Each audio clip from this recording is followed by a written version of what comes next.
Just a quick introduction about myself. My name is Barry Yates, like he's first to introduce me.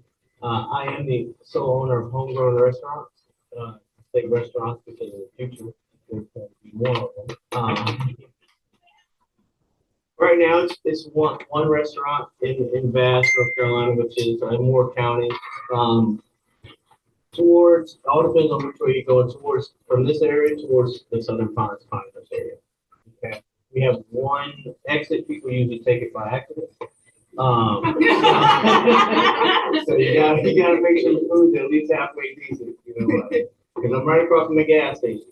All right, so I was competing with microwavable burritos, and I'm gonna say, but I started in 2020, right in the middle of COVID.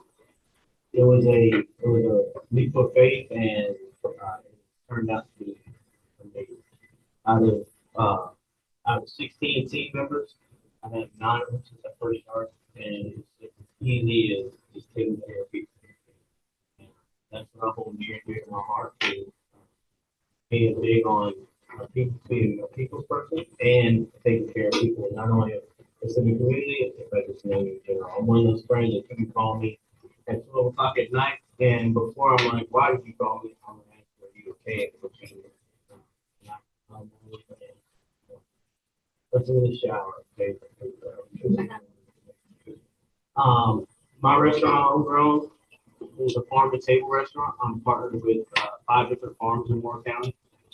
So it's not about just me, it's about different farmers as well. 5 in Moore County and 1 in the Lee County area, Tramway. As well, trying to get them involved as much as possible. The only thing I have frozen at the restaurant are fried chicken. And everything about 85% of our menu is breakfast, lunch, and dinner. The hours are Monday through Saturday, every day, 6:30 a.m. That's the time we go. Monday through Friday, we close at 8 p.m. Saturday, we close at 2:30. Sunday, we close church and family, or church football family. However you want to do it. We're closed on Sundays. I'm only open one Sunday a year.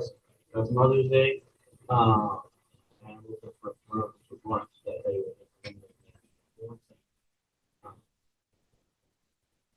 All right. So what I'm going to be talking to you guys today about is how to tap into the strength of the community, and what has helped me be a great success in those things. 3 things we'll go over. First off is know your community. Know your community. This goes with what does your community need? What does your community want? And the culture of your community. These are very important. I have been blessed to be in Bass now for about 19 years. So I've seen it change from, I mean, we still have only have 2 stoplights, but I've seen it change from tractors pulling up places to now there's Teslas pulling up places in Bass. And, you have to, the culture of Bass is still a blue collar farm town. That's why if you come to the restaurant, or when you come to the restaurant, you'll see that the portions of the food are a little bit larger than what you would normally get at another restaurant, because of that farm town culture. Some people just eat one meal a day. It could be breakfast, it could be lunch, it could be dinner or supper, where you're from. So that's why. All right. It's a bit out there. But yeah, so the portions are a little bigger. The burgers, I get my burgers from a farm in New York. We hand cut and patty our burgers. So everything was made from the culture of the community. So I don't have it's American style. It's American style simple food done right. So the culture of that would be your normal stuff: omelets for breakfast, omelets, pancakes, macaroni syrup, waffles, and different breakfast sandwiches. Nothing too fancy because that's not the culture of that. Our menu isn't going to look like a menu that is in a bigger city like Raleigh or even here in some parts of Fayetteville. So, and before you start or during your startup process, go out to the community and ask them what would they like to see. Um, it means a lot to the community to feel involved, to feel like you care. One example of that is every year I try and change my menu. My head chef and I were great friends for many years. We sit down and we go over what sells. We run specials throughout the year with the weekly specials. And I'll open my Facebook and Instagram page up and I'll say, hey, what does everybody want to see on this new coming menu? Now, do I go with everybody's? No, absolutely not. You get some really crazy requests. But you honor everybody. I do my best to respond to everybody. Um, with a thumbs up. I try not thumbs up things. I either love it or I don't. And just engage them. So they're like, man. So when they see, maybe they can see your item that you want. Um, and when they see it, they're like, man, he really does care, which is true. Right? He cares. And that's what you want to try. Second, one of the most important things is you have to give. All right, you have to uh, give in the community. Now, when I say give, it's not a dollar amount. Okay, it's not a dollar at all. All right. First thing you need to give is your time and your effort. Your time and your effort. Everything we can get back in life except time. So when you spend time with people in your community, they cherish that. I myself, I'm one of the guys that will stand in Walmart in a line that has 40 people just so I can say hello to this cashier instead of using self checkout. I know but I'm really never. So give your time, meet those people, develop those relationships, get in those meetings like, hey, what would you like to see? Now, when I say meetings, it doesn't have to be a formal one like this. Um, it could be just meeting someone out and like, hey, I'm gonna start this business. You know, what can I do for you? What would you like to see out of the business? And second thing is give your helping hand. Give your helping hand. That could be a very small gesture that goes a long way. Example, letting the Girl Scouts set up outside the system, or letting different organizations set up non-profit things outside your restaurant, things like that, or helping out at PTA meetings, or I myself, I don't know why, but I spent a lot of time in the schools, uh, serving lunch, and they're like, man, don't you have a job? I'm like, I just love to be there. The kids love it. Don't tolerate it. Third thing is give your love. 100%. You cannot establish a relationship and do it halfway. Um, we all had, or pretty much everybody all had those relationships that you're okay with the person, but you're not all the way clicking with them. People usually can tell right off the bat if you're 100% in or you're 50% out. And if you're 50% out, you're 100% out. So if 100% in you, if you're going to be there, if you're going to be there with that person, give them your undivided attention. Um, do more listening than talking. All right, I'm still working on it. And three, develop relationships. Developing relationships, uh, things like remembering names. So when people come into the restaurant, we try and we call them repeat offenders, especially guests that frequent quite often. Try and get to know your name, whether it's in a subtle way of sparking up a conversation or the easiest way of just looking at the last name on the credit card. When they walk in, hey, Mr. Smith, hey, and they're like, oh my goodness, like I feel like I'm home. I feel like I'm home. And that is part of the culture of my restaurant. Is just making everybody feel at home. So remember names. Uh, if you have the mental capacity, remember kids' names, kids' events. Hey, how did Johnny do? I've seen that he had a travel ball tournament. How do you do it? They're like, oh, we do that here. Really do here. Things that along developing relationships, sending out different holiday cards. Things you can get them. We get holiday cards in bulk. It is just a small bit of time consuming, but it is really worth it. Um, Something handwritten to somebody in a mailbox, to me, means the world. It means you took the effort and time to not only write that, but address them and make it personal for them. Never meet a stranger. Never meet a stranger. It's very tough in this world to do nowadays, especially after 2020. But never meet a stranger. So never meet a stranger is if I make eye contact with you, regardless of whatever's going on, if we're passing, if I make eye contact with you, I'm going to speak to you. I'm going to speak to you. Doesn't mean I have to stop you, grab you, sit you down, and have a conversation. If you want to, that's fine. That's fine. We'll do it. But say, hey, how you doing? You never know. You never know who you're talking to. Never know. I've had some of the most brilliant conversations from people and ended up resourcing them later on, or they resourced me later on because we're two business owners. But we didn't know that. All I did was say good morning, and they said good morning back. So we never meet a stranger. And last thing on developing relationships, be responsible. Be very responsible.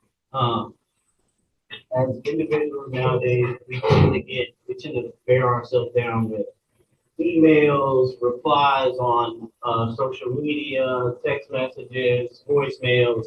Try and get back to those people. Try and get back to those people. The more responsive you are, the more it goes along with showing that you care. Um, I have, and things happen, we also cater. And last month was wedding season, and tried to email, call, and text everybody back. It may seem difficult, but it is well worth it when establishing relationships for your business. Be the people's person, right? Be the people's person. We put all this together. Join your community. You give, and you develop relationships. That allows you to become the people's person. People's person is someone that's like, you know what? I might not know this, but I know someone that might. And usually that person, you want that to be you. Because even if you can't get the answer, you can resource to that answer. But that goes along with developing a relationship. Got a quick story that I shared with this restaurant when I first came in. Uh, I live in Bath. Also, it's Wood Lake. Once considered Bath, it's Wood Lake. Wood Lake is a country club that used to, and back in its heyday, it was fantastic. Great, two golf courses, a lake, pool. It was phenomenal. Long story short, it went downhill. They call it wood grass now because, because there's no lake in sight unless it rains really hard. But they changed ownership. Long story short, they changed ownership, and the owner came into the restaurant. I did what I normally do: walk around, checking on tables. How you doing? Second, third, talking. She's doing great. She asked for my card. Gave my card. Didn't know what I was getting into. Okay, or have a good day. She gives me a call. She needs me to bail her out on something. I ran the first year they opened up. I ran the tiki bar and snack shop at the food. She called me in the Tiffany. Her name's Kara. She called me. She said, "Oh, Daryl, I need a favor." I said, all right. I'll let you do it. What can I help you with? What can I possibly try to help you with? And she tells me her situation, the people that she had backed out on, and they were scheduled to open that Saturday. And I said, well, what all needed? She told me it was everything met my checklist that I could do because you don't want to overstretch yourself. I've done that before. But it meant I can do that during that time frame. I definitely have those supplies that you need. I'm like, yeah, I can help you with that. And she's like, oh, you're such a lifesaver. And I'm just like, just another Tuesday. Just helping people is my jam. And when it becomes just another Tuesday for you, it's a second nature to help people, to be responsive, to give, to have your helping hand.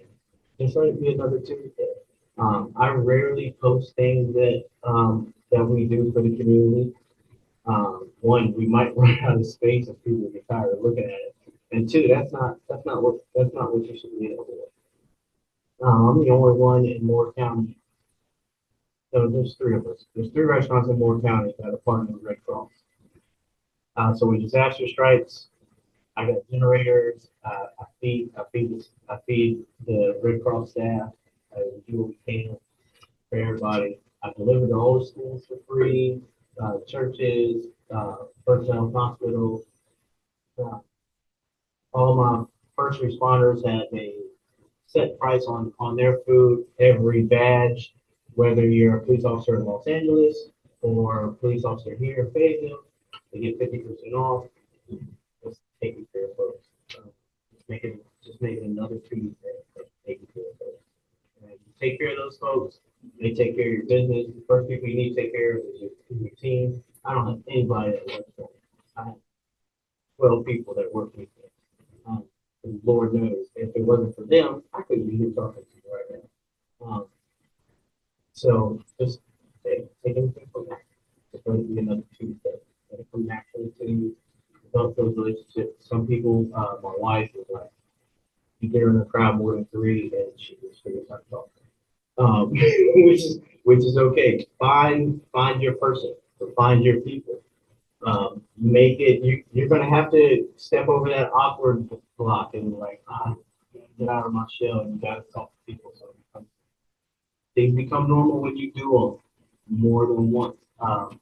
Making coffee is normal to us, right? Because we've done it more than once. But if I'm like, hey, I need y'all to make me an espresso, you're like, oh, I can Google it, but I won't be comfortable with it. Be comfortable with it. And with that being said, I would like to open this time up for questions. I mean, uh, done a lot in my life to be present. Uh,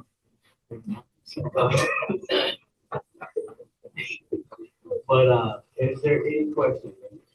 I love questions. Yes, ma'am. What was one of the most tumultuous times in your business, and how did you overcome that particular time? That time would be just the start of the business. I actually kept pushing it back. I kept pushing it back. So a little bit about the my business, HomeGrown, is I took a restaurant that was a staple in the community for 35 years. But it was one of those restaurants like if you walked in, you felt like you were walking through saloon doors. Everybody would turn around and look at you. And they're all good people, but everybody there was doing crossword focus. I said to myself, I want something more open and more welcoming to everybody. So things like I'm the only one that has patio that's dog friendly. We built a new room, new addition. It's basically a big sunroom. It has 19 window panels. So it's a large room with very good light. And I just kept saying to myself, I don't know when I'm going to open. I don't know that it was rough. And I was like, I don't. Finally, the hard thing for me to do was to just step out. Not only myself, but have my team step out. The way we did it was masks and temperature checks and 50% capacity, and then shut down again, and then reopen for 50. It was a lot to jump through. But we got through it, and we got through it together. I said together because the community was also very, very responsive to it. Because I asked, hey, due to this global pandemic, there might be a hold on our opening time. And everybody was like, no, we gotta eat, we gotta eat, and if you open, we'll be there. And I thought it was good. So what I did for them, for that response was I had a friends and family day, Saturday before the Monday that I opened. Hey, and then I was looking back, and I think, so that Saturday, I used that Saturday for not only training the staff to get used to the system and everything, but for the community. They came in, ate for free, whatever you want, and that was a time for feedback, the time for all right, this is going to work, this is not going to work, That was my time, but I use that time, my planning phase, I involved the community. And I didn't say, hey, this is my planning phase, y'all come on in, let me see if this is actually gonna work. I said, let us know if it's gonna work. And he did. We opened that very next Monday. So that was probably the biggest challenge, is just put them foot down. Yes, ma'am. What was your prior restaurant experience prior to opening? That's an awesome question. My prior restaurant experience was very, very slim. I say slim, but it was medium.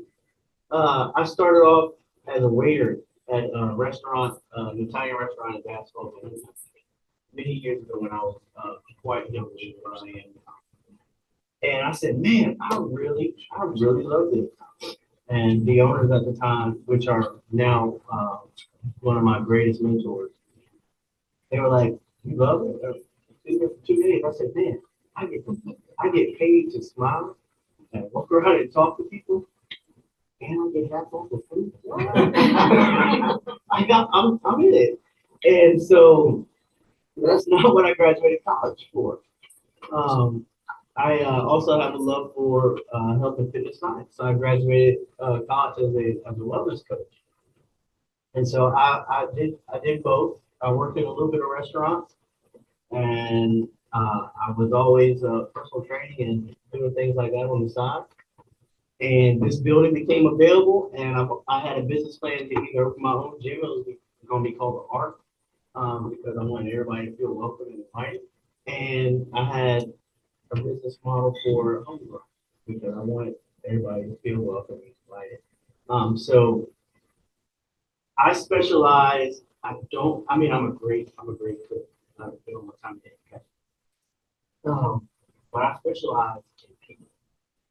So if you get people down, everything else will I won't say it'll be a breeze, but it'll be easy. It'll be easier because the base of every small business are relationships and relationships.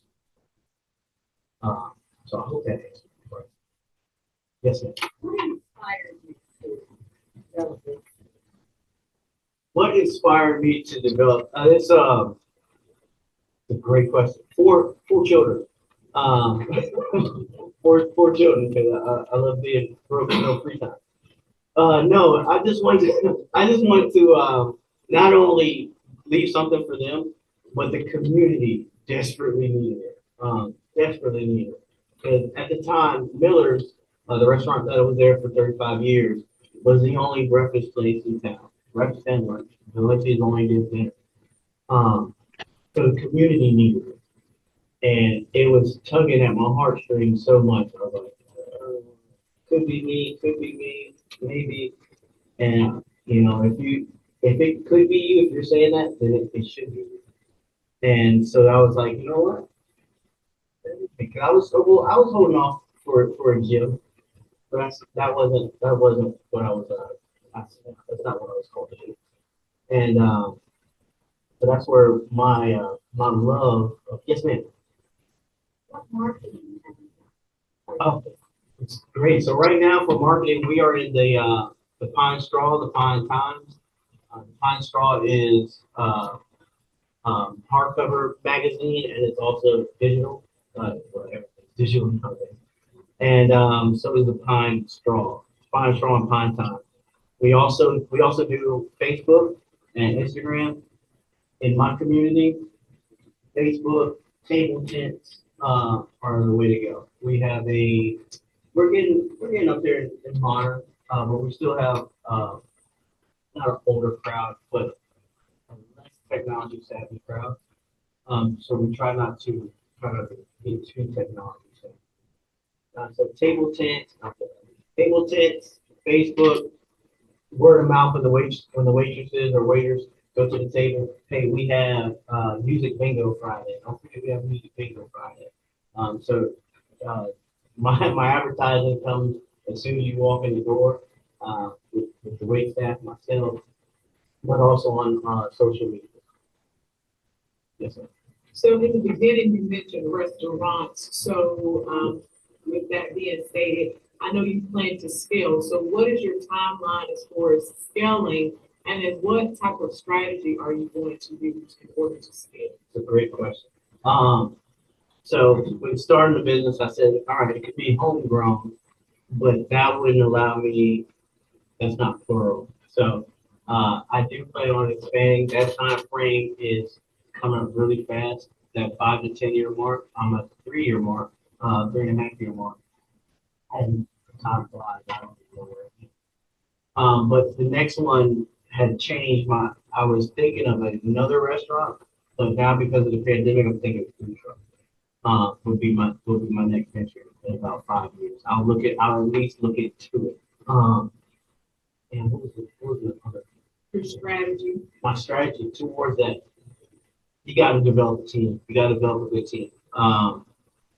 When I started, picking up catering, before, when my first catering stretched way too thin because we were the same crew that was at the restaurant was at these weddings, and it's just a lot.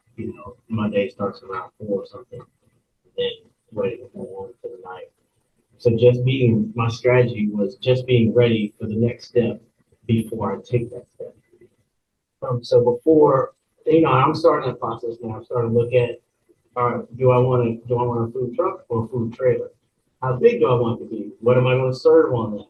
What days am I going to work? So all that right now, and that's something that you don't want to sit down and do all that one day because then it might deter you from doing it. So I do it. I pick it up every day, something every day. All right. Even the silliest questions. What color should the trailer be? Should the trailer be another LLC? Should it be American food? Should it be sushi? What should it be?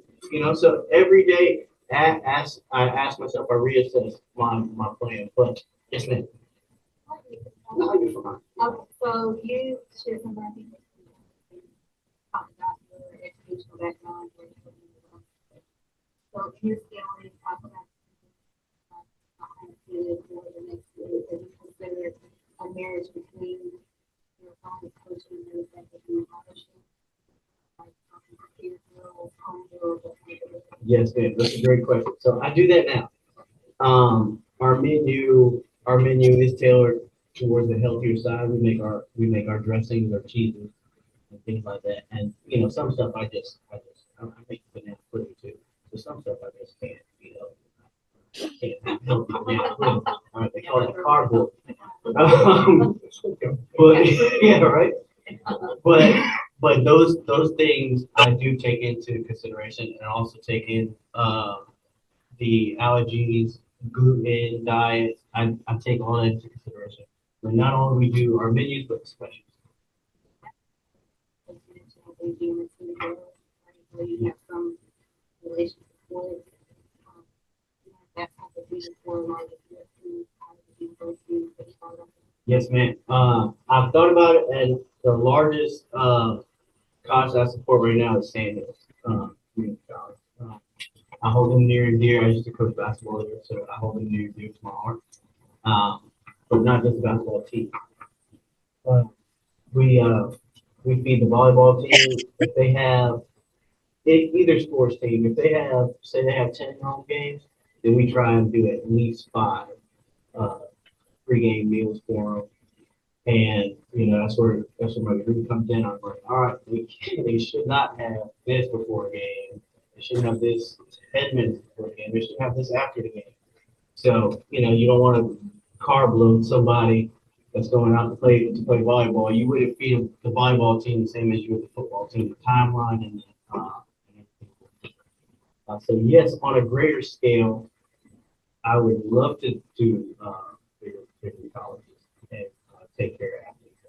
And I'm right with you. And what allows me to do that from a business standpoint, without an overhead or anything like that, I developed, never guess, put a relationship with my food provider, with US Food. So every time I have an event, I'm an exclusive partner of US Food. It's very hard to do, but I did it. I'm an exclusive partner with US Food. So they pay for all the food. All I have to do is cook it and deliver it. And I told them, they were like, why do you want to be exclusive to us? And I told them exactly. I said, hey, I do a lot in my community. And I could do even more in my community, even more in the neighboring community if you guys tell. I said, how hard would that be for you guys to give me X amount of lettuce or this amount of this? If I can put your cards out, if I can put very subtle stuff, maybe a US Foods umbrella somewhere. It's like, hey, that's what I'm doing. They're like, you know what? That's a good idea. I had the option. I had the option to either get a very handsome check every quarter, or they pay for my food every event. And it's a no-brainer for me. I chose the food so I could continue to help people out. And every time we do it, we meet new people mean new business, and word spreads fast through word of mouth. Like, girl, we should go here one date night. I'll take that rather than Facebook. So yes, sir. You talk about scaling and new ventures. You also talk about Sunday big family football. You talk a little bit about work-life balance and all that good stuff. Absolutely. So my wife's a superhero. I just show up wherever my calendar says I need to be. But I tried. Restaurants are a little bit trickier than well, every business is tricky. It all depends on what you do. For restaurants, I can speak for restaurants. The time schedule. You can go from not doing anything to having a busload of people walking.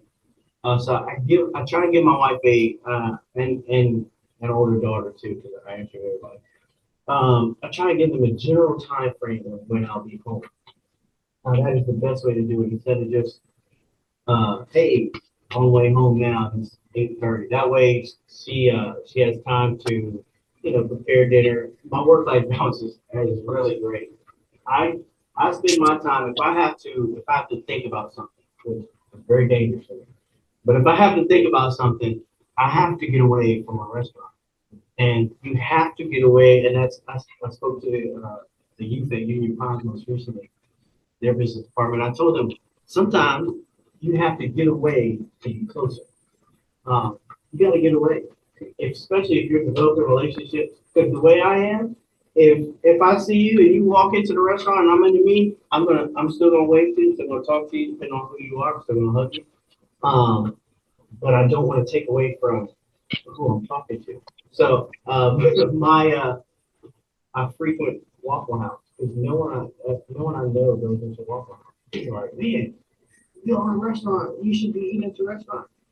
Yes, that in theory that's true, but it is very hard for me to get things done or not engage people when I'm at the restaurant because if I see you, I'm talking to you. Yes, sir. I hear you say you're closed on Sunday. Have you thought about to-go packs on Saturday night? Sending people out with chicken and mashed potato salad at home, so you can take that home and eat. And on Sunday, you after church or during the game. That's good. I like to keep people warm. Saturday we close at 2:30. So dinner is all on you.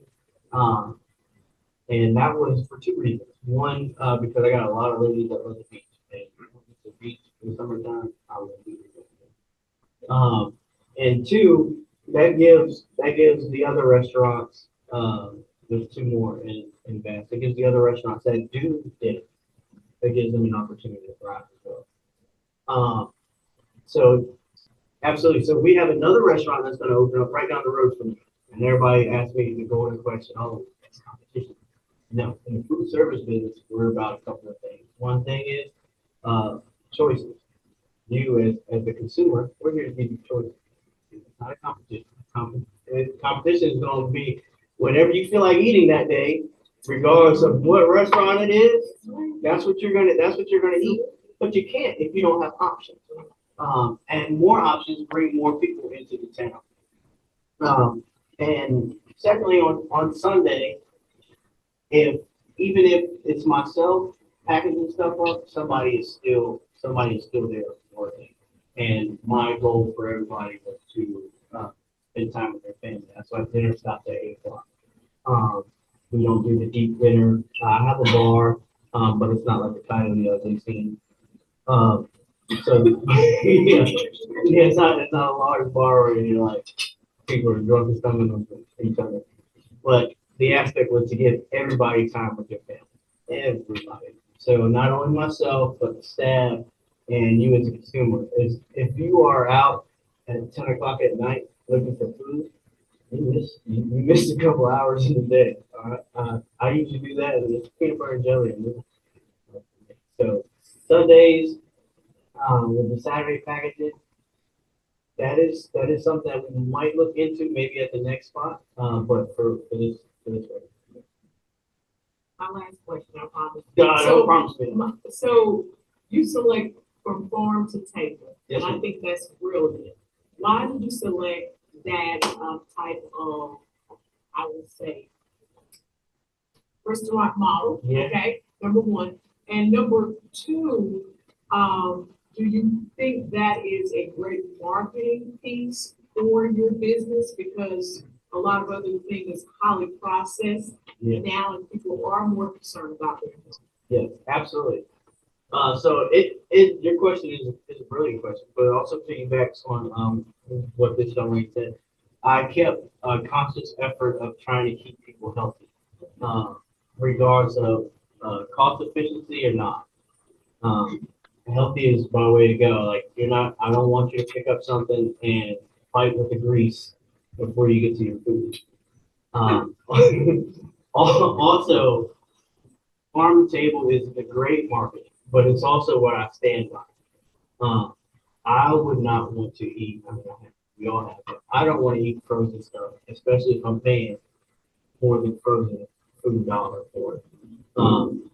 Definitely, I found a good medium of pricing, so I'm not raking the consumer across the board, but I'm also able to get them back in the door. I do tailor to large families. That's why farm to table sounds more attractive. I'm always very conscious to tell people about the farm to table. Not only because of the processing of it, it's because of the farmers and their hard work. Uh, at the base of every community, at least every small community, are your farmers. And they are, yes, man, I'll be right with it. And they're still a big part of the community. And right now, with you able to mobile order everything, you can pretty much snap your fingers and get any type of produce you want. Kind of like trying to phase farms out, and I'm trying to keep farms. Uh, so that's my reason for being a farmer today. Because there's a lot of shortcuts you can take, but at the end of the day, it's all about you. And me, I don't cut corners. I like to yes, ma'am. I would say, share just so many things in terms of service and I can simplify that. So you mentioned maybe, Yes, ma'am. so, how do you actually simplify that because it's an outlet expression because you have a good idea of things to do that. Absolutely, I do. My playlist is on the restaurant runs on Pandora, and it's mostly Christian contemporary. It's not going to make you stand up and get a hymn and turn to page 43 and start singing before you eat. But it is, if you notice, the faster when you go into a restaurant, the more calming the music, the more you're able to open up and share a relationship with whoever you're sitting across from. If the music is fast beat, then you're going to eat really fast and you're going to leave and you're not even going to notice it. So, go to restaurants you like, okay? The music's a little faster, then you're gonna eat faster. If you're eating faster, you're spending less time talking with that individual. When you sit down in a booth and you're sitting across from somebody, usually you're sitting there because you want to engage. Um, I have people that will come in and they'll be there from 10:30 until 3:30, 4 o'clock. And it's easy to do when you're engaged with somebody in a good conversation. Yes, ma'am.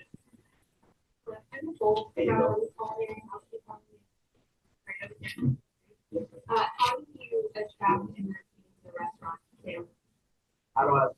That's a good question. How do I keep my restaurant family? On the back of our shirts, it says hashtag family. It's as simple as starting with me. I'm the head of that circus. I'm the ringleader. I am the captain. On my chef jacket it says El Jefe, which is Spanish for the boss, which also means chief, and that's exactly what I am. I'm a chief because it's a tribe. You gotta make what's important to them at least important, halfway important to you. I have a lady that our kids are grown. Our kids are growing out the house, and she has ducks. I love to eat ducks. But ducks are her babies. And so I make sure when I come in, I come in the same way every day. Starting in the kitchen, I hug and shake everybody. And I ask her, I say, hey, Julian, how the ducks today? You know, hopefully she tells me one of them is a little late and needs to be put down. I can help her with that. Certainly a block. That's right. That's right. But you got to make it important to them. Also, you do things. I do things for the staff very randomly. Very randomly. We'll have. Believe it or not, I have a buddy that owns a bowling alley. I have a relationship with him, and I call him up. I say, "Hey, Adam, morale's a little low, man. I need at least 7 lanes and a ball. Send me the bill later. We'll do fun things like that. Or we have Christmas parties every year, but we also have a pre-Christmas party. The pre-Christmas party is November. As soon as the turkey's cut, we're putting up Christmas decorations in the restaurant. So it's all volunteer. If you guys want to come out, I put out a text message. Hey, if you guys want to come out and help out with Christmas decorations, just keep your staff engaged with not only I'll be right with you, not only the restaurant, but with you as a person. Because if they're not engaged with you as a person, then you're just going to be a boss. And just being a boss is a terrible life. You have to be a leader. You have to be a leader. You also have to be a great follower. And I'm a great follower. And I follow them. I follow them. Following them means that I am as much involved in their life as I can be without violating any privacy codes. But like birthdays, anniversaries, everything, make it important to you. And that's how I'm able to maintain and still have, for the most part, pretty happy staff. Yes, ma'am. I was just going to bring up, you have somebody online who would like to ask a question. Perfect. That's great. So I can answer this one. All right. What? I have a question, but it seems like they're coming from. Okay. All right. I don't know if it's a hard conversation, but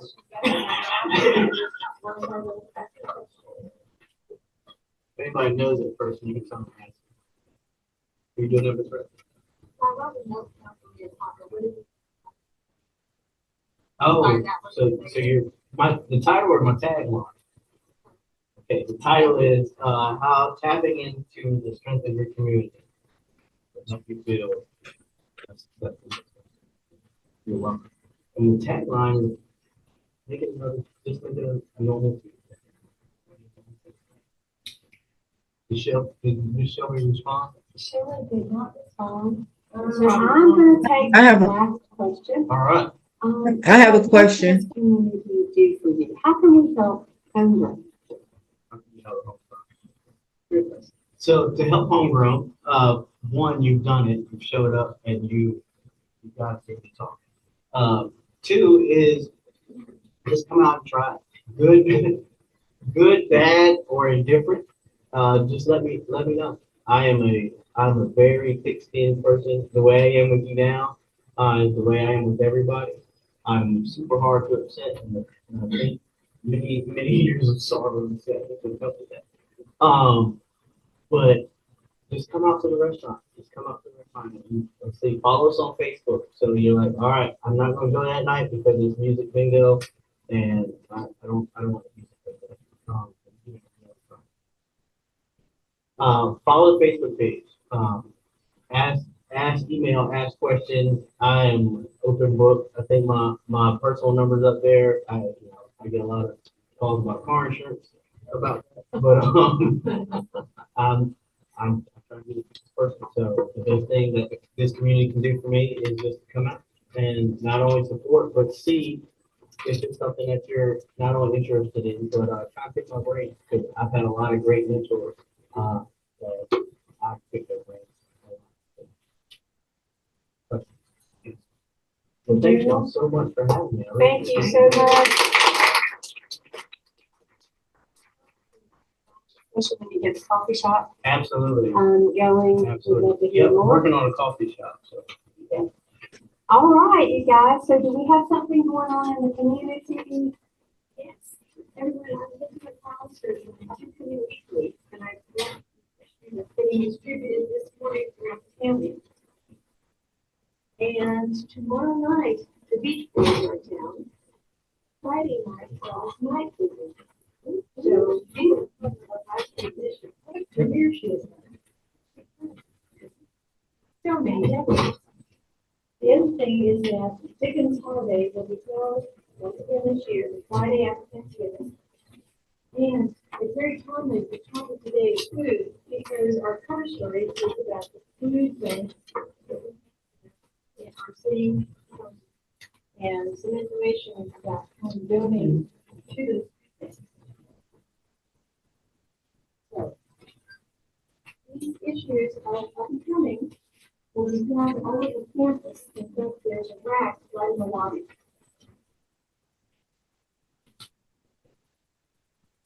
And this weekend is Veterans Day. So this Saturday, there's a ceremony at Freedom Memorial Park, which is a little triangular park that is right across from ASON. But now is an event on Saturday, so you can read more about it in our paper. And you can also find our paper online at upcomingweekly.com. And if you have a fundraiser or a particular event that you want us to promote, we have a page that is our community service that is free. And it's called This Week in Fayetteville. And the first Wednesday of the month will be the happenings of the month. So you just need to get the information in. I think it's 14 days ago.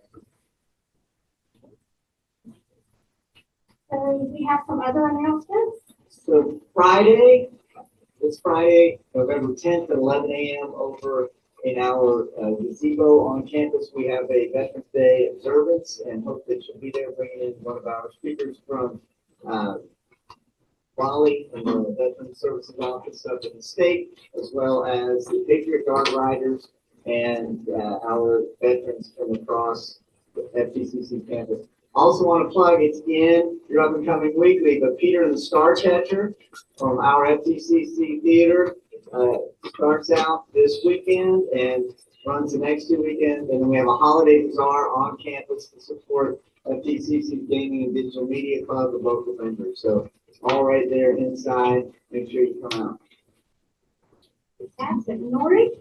Good morning. I'm Nori Brantley. I'm the apprenticeship coordinator here at Federal Tech. We're so glad to have you here on campus. And it's great to hear from our community folks, our companies, and about their struggles and about their victories and just sharing good advice. And so part of my job as apprenticeship coordinator is to connect with business and industry and to help them solve their problems. And with registered apprenticeship, that's a staffing solution that we're looking to teach people about and talk about the differences between apprenticeship and internship and things like that. So next Thursday, we're having an apprenticeship summit, and this is focusing on employers. We're looking to get lots of employers in the room to help them learn about how apprenticeships can help connect and build their workforce. And so if you are an employer or a company, we'd love to have you join.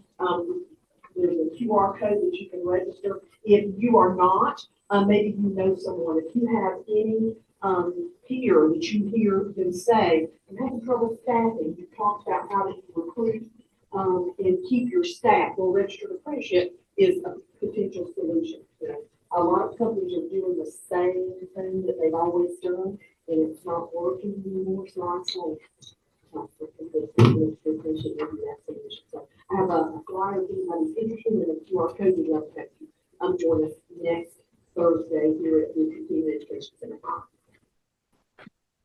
Thank you so much. Mary, yes, ma'am. Hi, good morning. My name is Dr. Patrice Carter, and I live in North Carolina. I'm the owner of Great Point Coaching Collective LLC, and I'm a sports creation mentor to coaches, people, and executives who are supported with courses. And so with that said, I have a webinar coming up.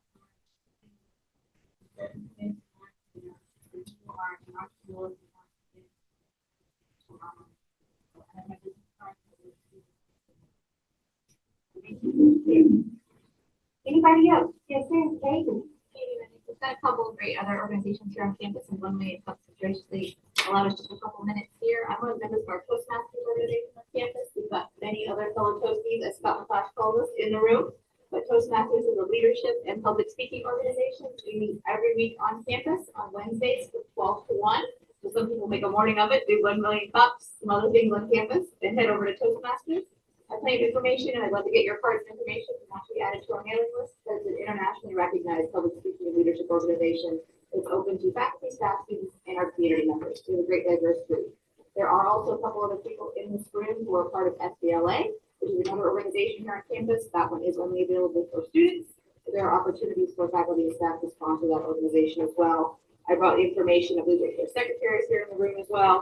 If anybody's interested, it's Sarah. To learn more about SBLA, which is a good opportunity for our students as we head into competition season for this year.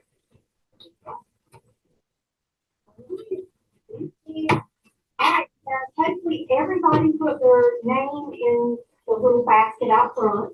We do have some door prizes. I'm gonna let Laura choose names. The first one, we have a Shop Small bag from our business center here at Fayetteville Tech. You guys, we have some phenomenal resources right here at the college. Our small business, our Center of Innovation and Entrepreneurship. We have lots of free webinars, lots of one-on-one counseling. So if you're interested, please see them upstairs. Thoughts? The top.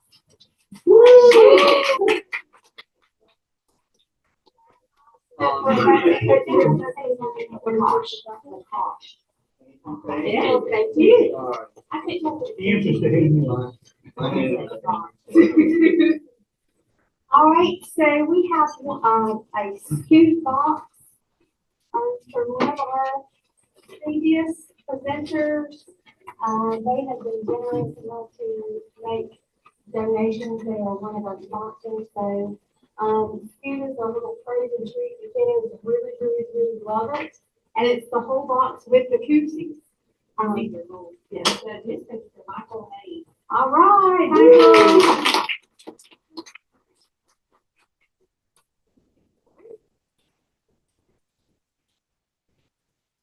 And last but not least, you guys, we have many sponsors.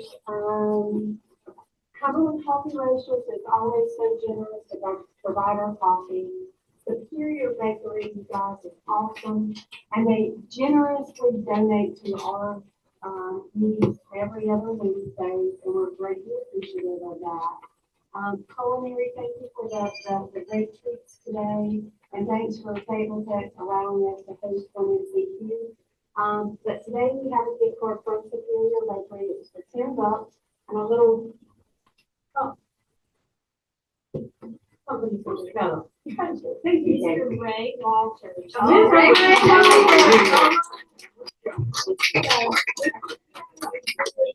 Thank you. You guys, I really appreciate you guys coming out, supporting us, supporting small business in our community. We hope to see you guys again. We have gone through every other week, however, the every other week falls on Thanksgiving. So we won't meet the week of Thanksgiving, but we will return on the 29th. So November the 29th, we will be back. We have a young lady, Jennifer Fry, with Appreciated Assets. We hope to see you here. Sorry, if anybody wants to get the business contact or recycle. See, if you make them sticky, people will. So at that will be the last one for this year, Katie. We will return January the 10th. We've got a couple of great speakers coming up in January. Eric, he's not here today. With Evie Pond will be here, and then on the 30th, is it the 31st? I think it's the 31st, we have Liz Day Spa. Dr. Mary Margaret Heather will be here. You guys, you have some awesome resources for weight loss and really good health. So you guys come out and see us, okay? You guys make it a great day. Thank you. Here,